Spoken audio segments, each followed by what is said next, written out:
right.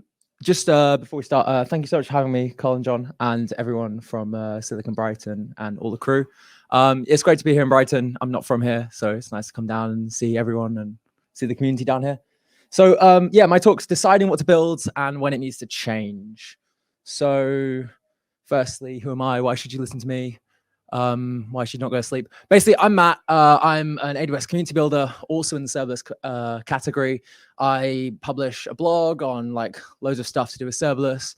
I work at a company called Aleios. We're a serverless, basically a serverless consultancy, cloud native consultancy based in London.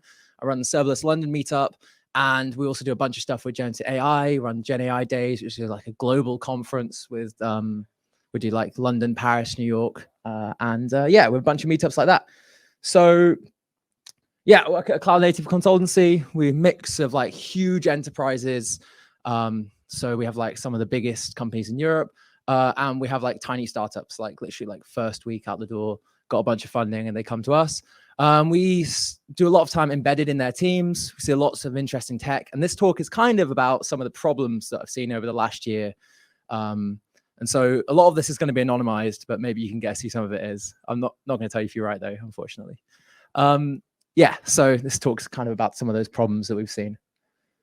So when we're embedded in these teams and we're embedded in a lot of these companies, there becomes a point where a lot of like new joiners will find this sometimes, where you just like hold your hands, hold your head, and you're just like, why did they do this? Why did someone think a few months ago, a few years ago, that this was a good idea?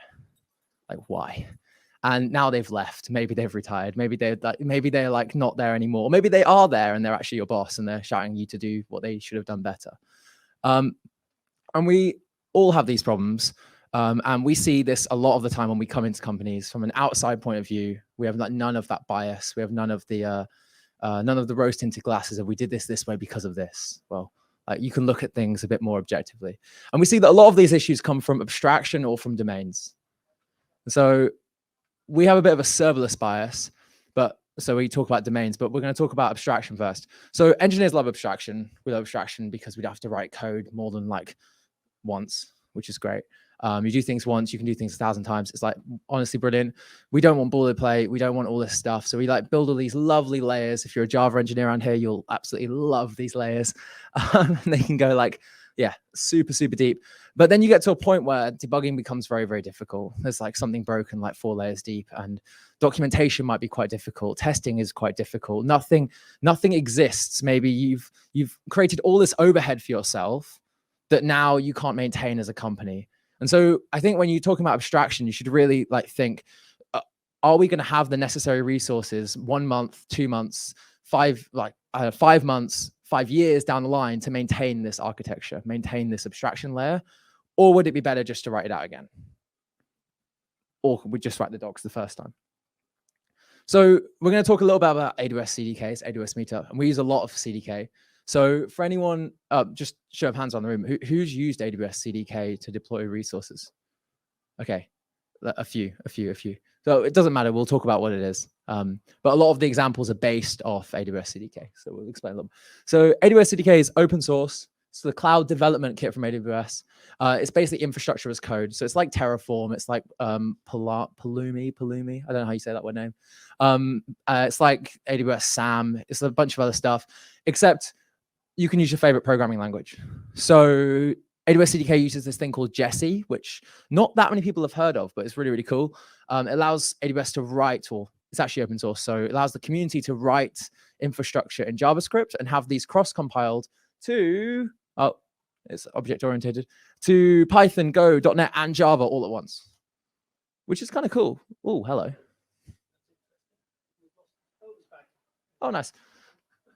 So it allows it to cross-compile to Python, Go, Java, and .NET, which is awesome. And I tried to use it on another project. It's really difficult to set up. I don't know how they did it for CDK, but it means you can have all these constructs, all these like infrastructure constructs in Python, Go, Java, .NET. So say you're writing your backend infrastructure in Go, you can write you're writing your backend application code in Go, you can write your infrastructure in Go.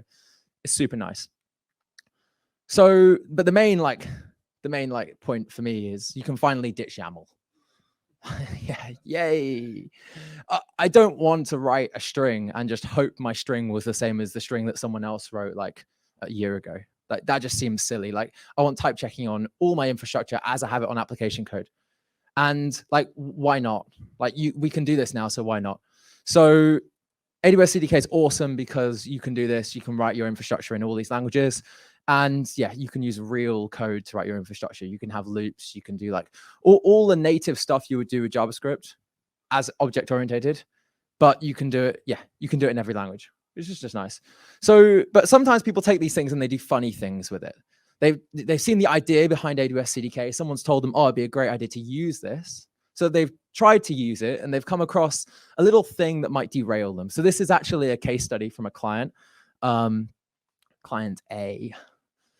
People do funny things. So firstly, the security team had never seen JavaScript infrastructure. So they freaked out like big time. They were like, what? You guys are writing code? And they were just like, no, you can't write code. That needs to be checked. That needs to be an approved package. That needs to be all these things before we can let you run it in our VM. So they blocked us being able to run JS directly in their VM. Well, this was a major issue for us. I don't want to use SAM. And it actually wasn't a major issue for us because this had happened before. Like this was when we came in, this was already the case. But anyway. So the people who were doing this before, they had no dev environment. They were like, oh, like we can't use AWS CDK. But then someone had a bright idea. They were going to take AWS CDK written in JavaScript, and they were going to build this wonderful abstraction layer, the abstraction layer to solve all abstraction layers. They were going to make their code usable in the environment their security team had laid blanket rules that made no sense around. They were going to write YAML for CDK. And so this sounds really funny, but this was like a full circle that they came in because of this small requirement that really just needed to be thrown in the bin. And essentially we took the lovely JavaScript on the left, the lovely CDK, and they turned it into this horrendous like string of YAML that actually it was like 5 times longer than that, just to get the same output. You had you had some composability, but there was nothing like there. And it was none of it was like compatible. Like none of it was like SAM where it was all like documented. This was actually just made up, like fully made up by one contractor over the course of 6 months. And now their whole company was beholden to it. So this led to a few problems, as one might expect. So firstly, there was no docs. So we came in and we were like, how do you expect us to build out your application when you've told us to use infrastructure that doesn't make any sense? And this is not like a thing that's only happened once. This has happened in like some forms for like many times in the companies that I've been in. And they were missing like a bunch of features that we expected to be standard out the box with AWS CDK. They created this like crazy single point of failure, this abstraction layer that didn't make any sense, that was not founded in anything, and that wasn't documented, that failed all the time. And we had like logs that didn't make any sense we hadn't written. And it was a horrible dev experience that led to really slow delivery and actually a really bad relationship with that client. They were just like, why can't you fix it? And we're like, well, we can't. Like, what do you expect? But like, was this a really good idea? Like, it sounded like a good idea. They went through this like chat about why they should do this. And they came up to this idea. They found a contractor who could do it. They implemented it. That contractor left. And then we came in and they were like, okay, right, this might not be such a good idea. So if we take anything from this talk, and this is like the first example of a couple, but they all sort of same sort of things. Like all these warning signs that this was a bad idea were there. Like there was unrealistic requirements. The requirement to not have JavaScript kind of defeated the whole point of CDK, and no one understood that. So the decision makers had a huge lack of context in what everyone else was doing, and that the technology had moved forwards and we weren't writing infrastructure in YAML. There was a lack of communication between the dev teams and the higher ups. And like this would have just been solved by someone just pressing that big red button and just going, guys, this isn't going to work earlier on. But there was such rigid ranks in their organization that wasn't possible. So everything fell apart. Number 2. So we created a project in-house. This is like a little bit of a test project. And it's called CDK-Decorators. It's not open source yet, but it might be sometime soon. And essentially, we wanted to abstract CDK the same way that these guys were doing. But we wanted to take the transport layer, the queues, the the APIs, and we wanted to just abstract those into tiny decorators. So we could just write our application code and just decorate it with, I want this to be behind an API. I want this to be behind a queue. I want this to be triggered. We're like, that's a really neat idea. Like, it's an abstraction, but it's like, it feels like a sensible abstraction. But maybe we were falling down the rabbit hole of the previous guys. And so we created this package. I don't know if anyone can see this. Who can see? Anyone see this? It makes sense. So we have these like decorators, like just at API gateway.get, at SQS listen, and then we literally just have our application code embedded in the infrastructure code. So it was kind of nice. And it's a similar idea to what like Amped is doing, what Winglang is doing. If anyone's seen like this new like programming language that's come out that's specifically for the cloud, where you embed your application code inside your infrastructure. It's very interesting. They just came out of like deep tech or whatever startups call that, where they just raised like 20 million. So that's interesting. If you're into that sort of stuff, you should definitely go check it out. But Winglang, CDK-Decorators appears to have the same sort of problems as YAML for CDK. So we had like little testing, there was incomplete features, there was a single point of failure, but like we were going into this with our eyes open. So like none of these things really mattered. Like it wasn't in production, it's still in alpha, it's not even open source yet. It's extensible. You could literally chuck in an original CDK construct, which is documented. So you could just chuck one of those in from AWS and it would work. Like we didn't make this only usable with our package. When you used YAML, CDK for YAML, if something wasn't there, we couldn't do anything about it. And that's what you have to avoid. There was a single point failure. No, there wasn't, because we could use CDK as above. And like the motivations behind this were like really, really different. So that was the CDK. Now we're out of CDK land and we're going to domain land. So who's heard of DDD? Hands up, anyone? Yeah, a few people. Cool. So DDD is domain-driven design, and it's kind of one of the newer trends about driven design. So essentially, it talks like a collection of principles, architectural patterns that thinks of business problems in terms of areas of domains and like common language between those domains. And it allows you to chat, have a very open conversation with people who are not technical about what is technically happening. And that's like its the main reason why we use it in a consultancy, because we can chat to CIOs, CTOs about their code base without actually using words like we're having a queue here and we're working out this Lambda here. Like we can actually just talk to them about what's going on, that the user is signing up and maybe like they verified their email, these sort of like domain actions. And it works really well when we organize microservices. So I do a lot of work with serverless development, and serverless lends itself very well to this like microservice event-driven architecture vibe. And when you want to sort out the domains of your microservice, like where your microservice stops and the next one starts, splitting it up into domains using this format is really, really helpful. But like, what happens if you get it wrong?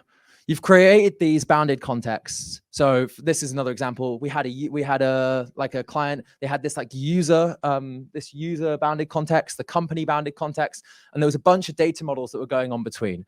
So the user needed to be invited, and so we had like this invite model. The company had like some devices, it had some permissions, and we split these up into two separate services because they didn't appear to be related, and this was important. But like 20 minutes later, they were related. So now we have an issue. So suddenly we realized that the company needs to know what users are in it, which sounds like it should, but at the beginning it didn't really, wasn't that obvious that it should. And so we messed up here, because now our user and our company are related, and now we don't have two individual services. We have one like modular monolith thing with no separation of concerns. And so we've done a bad job badly. And like we had some indications that this was an issue, and we really should have followed our gut here. So essentially the business requirements changed. Users now could be part of like more than one company. So we needed some relationship between those two. It wasn't like a one-to-one mapping. There was like repeated data in domain tables. We had like this company user, company invite, just so we could duplicate the data from the other domain. And we had like these synchronous cross-domain calls, which were the final like nail in the coffin to say that these things are connected. And yeah, this thing was an issue. It's the company invite, company user that was most of the issue, but this was an issue. And so how did we like move forwards with this. We've like spent a bunch of money, a bunch of time in creating this infrastructure that we said would work, and now we're saying it doesn't work. So it's like kind of hard to have these conversations afterwards, where like I'm sure people have had these conversations before, but like you talk with the product owner, like these domains are now connected. They're connected because of business requirements that came in afterwards. What should we do about it? Can we move things around? Can we move them across domains? And what is the timeline expectations around that for you to me? Like, we want to do a good job together on the same page. We want to be transparent. What can we do here? And can we run some sort of workshops? Can we run event storming? Can we like, we'll talk about inverse Conway maneuver in a bit, but can we run some event storming workshops to actually get our domains set so we can move forwards from here and create more good infrastructure? But don't sleep on this chat. If you wait like 1, 2, 3, 4 months down the line, like we have seen, then this chat's going to get bigger. This chat's going to get harder. You're going to need like you're not even going to be in the same ballpark with how long it's going to take to sort this out. And it does need to be sorted out. Otherwise, what we've sold is not the infrastructure that we're delivering. So the outcome is actually just to rearrange the models slightly. You can even remove these two data models once you've rearranged, because now they're no longer dependent. We have like devices in one and users in the other, and we just had a small misnaming of our domains. And this can happen even with monoliths. So everyone who's gone to sleep for the last 20 minutes because they don't use microservices, even with monoliths. Has anyone heard of Quiver? No, probably not. Well, it was the #1 generative AI app on GitHub for 3 weeks.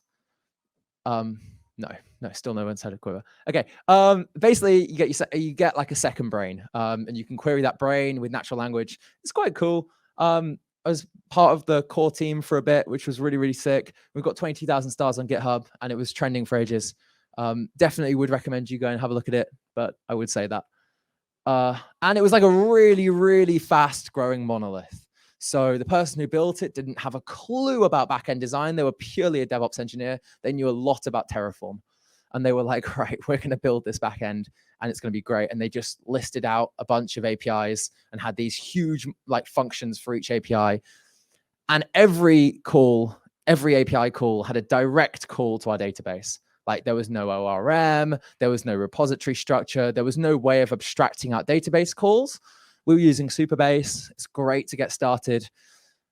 But we now have like 20 gigabytes of user data on there, and it's all in vector format, and Supabase is like a little bit bursting at the seams. So when times come to support another database, it's open source. People want to immediately wanted to support like Aurora, serverless. People wanted to support like Neon, like any other vector database. It really hurt to change. And this PR was open for like 2 weeks. We had to get to get actually pushed through. We had to get some of the lead developers at Neon. They wanted to push it through so much that they just worked for a week to do it. And this was a big issue. And this was all because we never planned to change. Like we built this thing. We were like, oh, this is going to be fun. Just really quickly yaz it out. It'll be great. And we built this MVP. But we never planned for this to get to 20,000 stars on GitHub. We never planned to have sort of like 30,000 users or however many we had daily, which was just ridiculous, all on a free tier. Like we never planned for this. And so like to end this sort of talk, it's just a little bit of chat of what you can do. Like overall, what's some really good practice things to do if you are considering starting a new project, if you've got a new goal you want to hit. How do you actually come up with your product, and how do you execute the right product? And the best thing to do for product side to start with a Netflix workshop. I don't know if anyone's done a Netflix workshop here, but they're really, really cool. About 3 hours of your time, and you'll know for the next 5 years what you're building, which is wonderful. Event storming, if anyone's done that, it's a really, really cool workshop, especially if you're looking at event-driven design. You have a few people in a room, you put loads of sticky notes on the wall. People can be non-technical, and they get a really good idea of what's going on, and it allows the devs afterwards to know what to build. And then once you've done event storming, once you've worked out your domains, then you can do an inverse Conway maneuver and actually design your teams based on your domains. So this idea, Conway's law is the idea that your teams should replicate your domains, and your domains, the inverse is that your domain should replicate your team structure. And this is the best way to actually move forwards and build high performing applications. Open source a little bit different. We struggled a lot with this with Quiver. You really need to work with strong governance, and you need to have a solid idea yourself, or the lead group need to have a strong idea themselves of what they're building. Very easy to get dragged out. Someone's like, oh, I want to support this, I want to support this, I want to support this. At one point, Quiver was supporting like 15 different language models. Like, no one can support 15 different language models. We had a team of 5. Like, it just wasn't possible. Everything was broken all the time. And so we needed a strong idea of what we wanted to build. We had to say no to people. And we needed a strong roadmap of being like, yeah, no now, but in 3 weeks' time, we're going to implement this project that does this for you. And so we didn't have to actually deal with that overhead of maintaining it. We were going to implement another project that did that. And also I've seen a bunch of stuff with this open source where they actually get funded and they use open source as a way of developing really cool high grade software. And they just use bug bounties for that. Once they're funded, they stick bug bounties out. They can be actually quite a lot of money. And they stick them out and they get really good devs to do that work. And they just pay once the bounty's done. So I know it's cut short a little bit, but thank you so much for listening. And if you have any questions, I'll be around. Well, we can